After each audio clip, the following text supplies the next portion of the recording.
We did more yesterday than Lead IQ did in the past 36 months.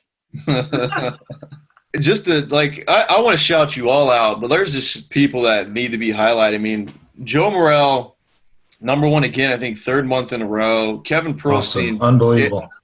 Came right on his heels, man. Just a couple licenses away from taking that spot. Steve Corbin, just a few licenses away from taking that spot.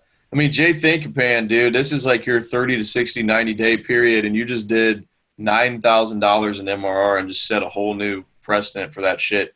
And then you've got Shariar right here. He's in his 30-day.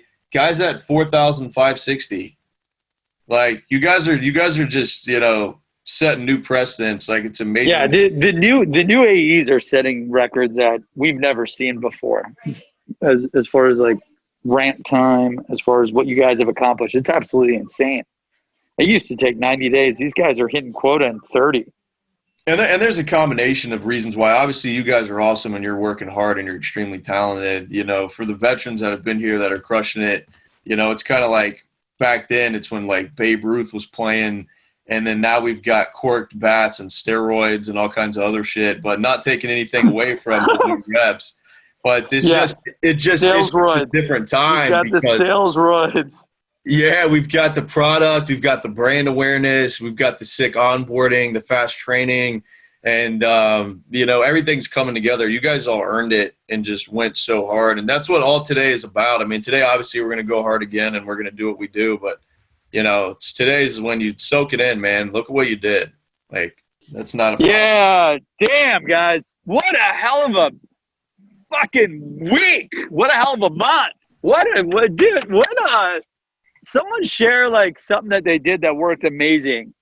Like some of the record holders. What'd you do differently this month than what you did last month? Let's learn from this. What'd you do differently this month than you did last month? We didn't break you guys, did we? You guys are all a little quiet today. You okay? Did you make it through the month? I'll say something.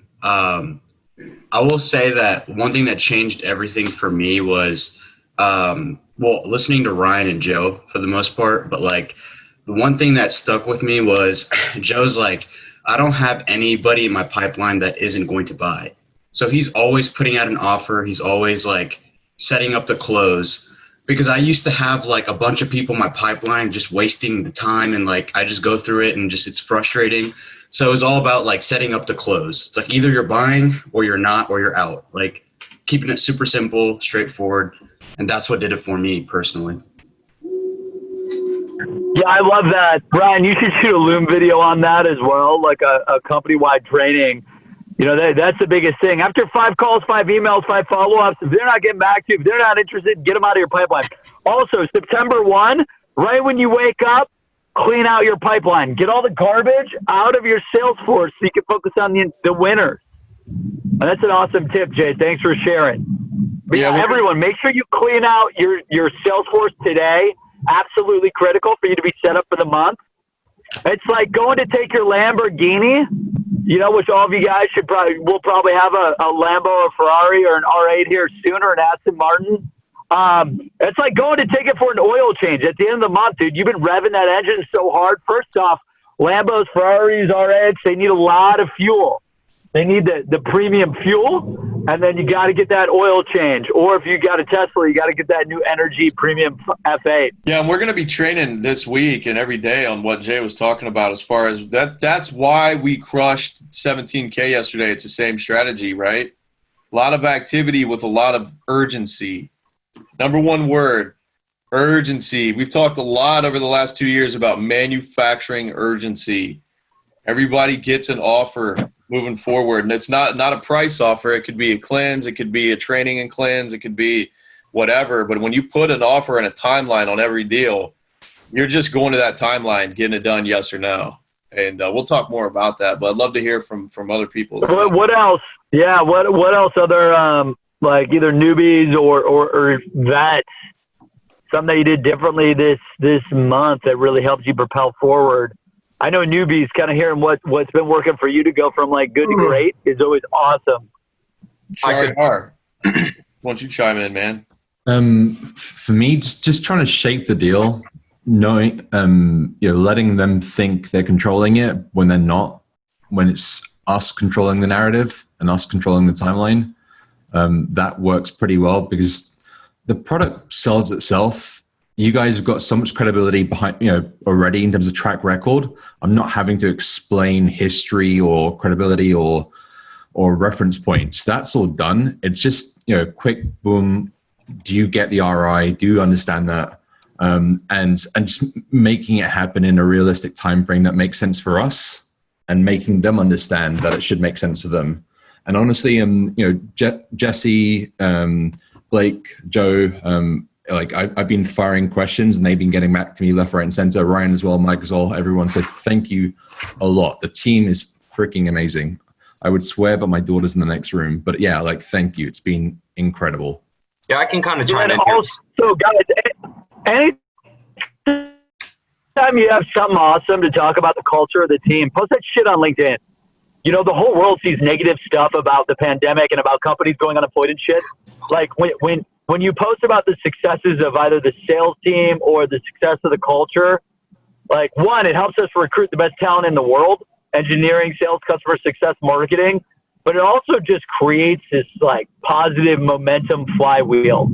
That's why I've got all those different success channels for us, because you just keep seeing positive shit, goes with our core values, no negativity.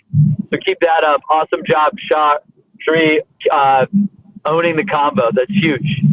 I mean, you popped quick, dude. Right when you got in your rhythm, you crushed it. Who else has got something to say that they've been doing or differently that took them from good to great? I think I could chime in and say something here I've been focusing on with Steve, Jay, Mike, and Kevin a lot is two parts. One, ask the right questions. A lot of people don't understand. A lot of people think that disco is just all right, I'm going to ask 3 or 4 questions and I'm going to get what I need. And then I'm going to pitch you every feature on my product. But that's not what works. It's brochure selling. It's feature selling. That's what I learned to do when I was in 8th grade, when I was selling lemonade. We got to ask the right questions, right? So uncovering a lot of pain with 2nd and 3rd level questions and then using those on the demo and controlling the sales cycle because of it. A lot of what I do is I need to get better at procuring urgency. If I procure urgency with the pain closes that I'm using, it's just going to be game over. You got to ask 2nd and 3rd level questions. It's not what CRM are you using? What data tool are you using? It's how are your reps liking when they use Zoom Info? What kind of accuracy are you seeing with Zoom Info? Why are you here today? Why did you physically take this call? Well, somebody cold called me. No, that's a lie. That is not why you were here today. If you said yes to every single cold call, you'd be out of business. There's a reason why you're here today. So why are you actually here today? I have to tell some people that. And then the second thing is what Jay hit on is the best advice I ever got when I moved here as an SDR was focus on the winners. And that was straight from Mike Hopkins. Michael Duncan was running through pipeline yesterday and it's 4:30. And he's dude, I'm so sorry. My pipeline's I'm not going to be able to finish today. And I'm why are you apologizing? You just closed Hexaware and you just closed 3-5 buckets in the last 30 minutes. That is pipeline. You're focusing on the winners.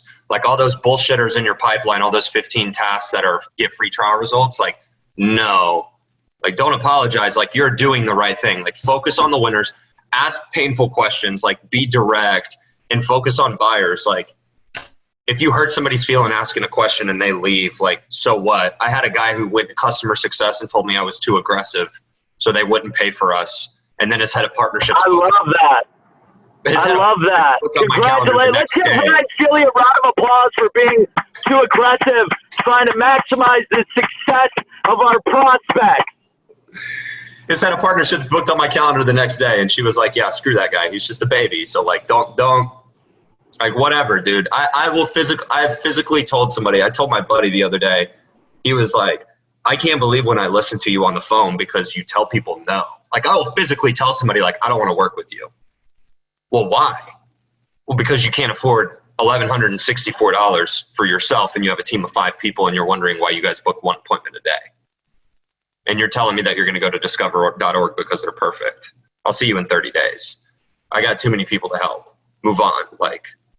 I want to shout, you guys all did a really good job. Team leads, you guys are killing it. But you got to give Ryan a super massive round of applause when you look at the fact that the pipelines took the second, third, fourth, and fifth top spot, and Michael Duncan Pipeline did 2.7 Wow. yesterday.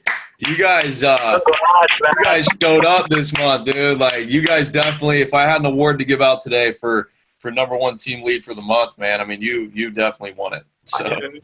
Oh, it's all these guys, man. It's all these guys, and it's all Mike.